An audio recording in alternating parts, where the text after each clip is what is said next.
Yo tout le monde, c'est le football à l'aveugle, on se retrouve aujourd'hui pour une nouvelle vidéo et aujourd'hui on va débriefer ce match entre Châteauroux et le PSG qui vient de se terminer, victoire 3-1 du PSG face à Châteauroux, c'était les 32e de finale de la Coupe de France et Paris a, alors bien joué c'est un bien grand mot, mais ça en est sorti tout du moins face à la Berrichonne de Châteauroux sur le score donc de 3-1, une ouverture du score signée Hugo Ekitike à la 13e minute de jeu, une égalisation de Ntola à la 37e minute de jeu pour les Castelroussins.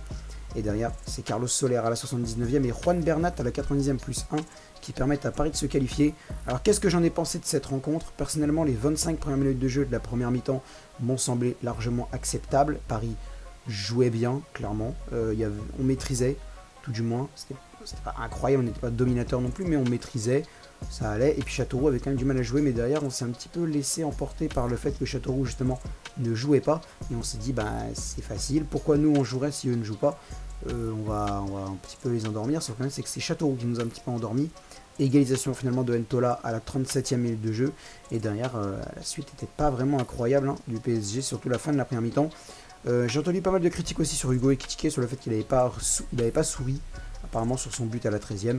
Bon, c'est des choses qui arrivent, j'aurais bien aimé qu'il sourie. Moi je suis content pour lui, ça fait 2 buts en 2 matchs. Un but face à Lens, un but face à Châteauroux.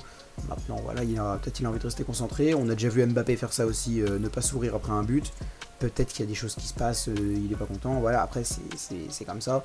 Pour moi, on a déjà vu Mbappé ne pas sourire après un but.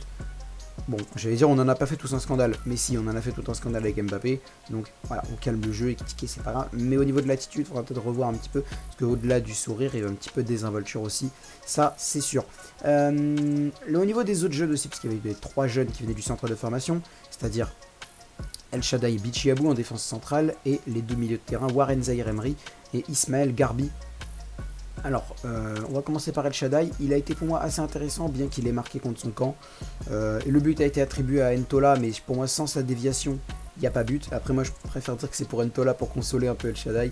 Ça arrive de marquer des buts contre son camp. Je préfère qu'il le fasse face à Châteauroux que face au Bayern Munich, si jamais il est titulaire. Il ne le sera pas, mais imaginons qu'il y ait des blessures et qu'il le soit. Je préférerais qu'il le fasse face à Châteauroux que face au Bayern. Donc, voilà. Le PSG passe, ça c'est bon, c'est cool.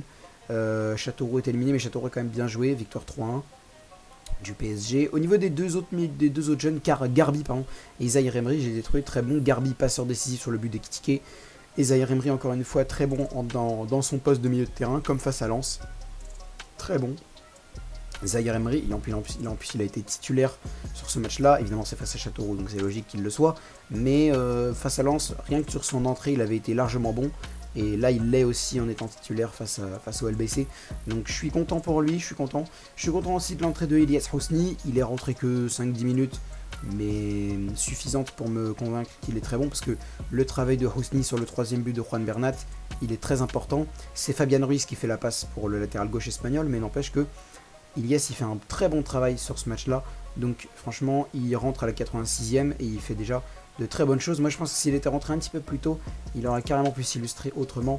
Là il a pas mis, du coup il a pas fait de stats. Il est largement il fait un énorme travail sur le but de Juan Bernat, mais il fait pas passeur décisif, il n'est pas vraiment dans les statistiques.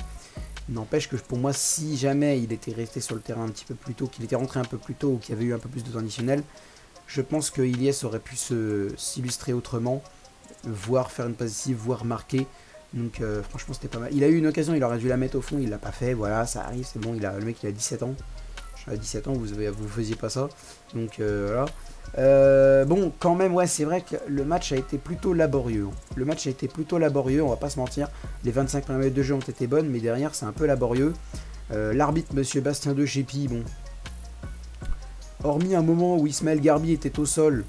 Bon après, est-ce qu'il y avait faute ou pas faute, on s'en fout, mais n'empêche que le mec est au sol, donc t'arrêtes le match. D'après moi, est-ce qu'il y a faute ou pas faute, c'est un autre débat. Moi je pense qu'il y avait faute, mais c'est un autre débat. J'ai pas vu l'action, j'ai entendu les commentaires, donc voilà, c'est un autre débat que vous pourrez mener vous voyant. Mais moi de ce que j'ai entendu des commentateurs, il y avait faute.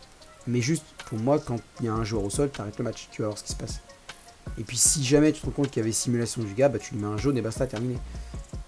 Moi je préfère qu'il fasse ça, parce que là le mec il a pas arrêté le match, et puis visiblement il y avait vraiment faute, et bon, pas fou quoi. Pas fou. En espérant que le PSG rencontre une équipe du même calibre que Châteauroux, j'aime bien rencontrer des petites équipes comme ça, des équipes de moins haut standing. Désolé pour les supporters de Châteauroux, il n'y a pas de petites équipes pour moi. Donc non, c'était une bourde, pas de petites équipes, mais une équipe d'un standing un peu moins élevé. Ça c'est sûr, mais Châteauroux reste quand même une très bonne équipe. Châteauroux, c'est la Ligue 2 il n'y a pas longtemps, ils étaient en Ligue 2 il n'y a pas longtemps, donc ça reste quand même une équipe importante de national.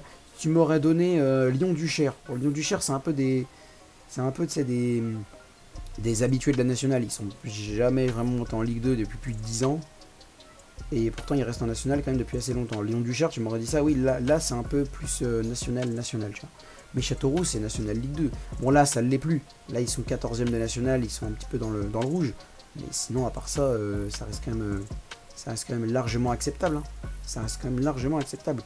Bon, je pense que c'est à peu près tout ce que j'avais à dire sur cette rencontre. Merci de m'avoir suivi les gars pour ce match. N'hésitez pas à liker la vidéo si elle vous plaît, à partager, à commenter et à vous abonner en activant la cloche des notifications. Et moi sur ce, je vous dis à bientôt, à demain pour hier Marseille et pour Rennes-Bordeaux. Bordeaux-Rennes. Pour hier Marseille et pour Bordeaux-Rennes. Et sur ce, je vous dis ciao les gars, à bientôt pour un nouveau débrief. Hop.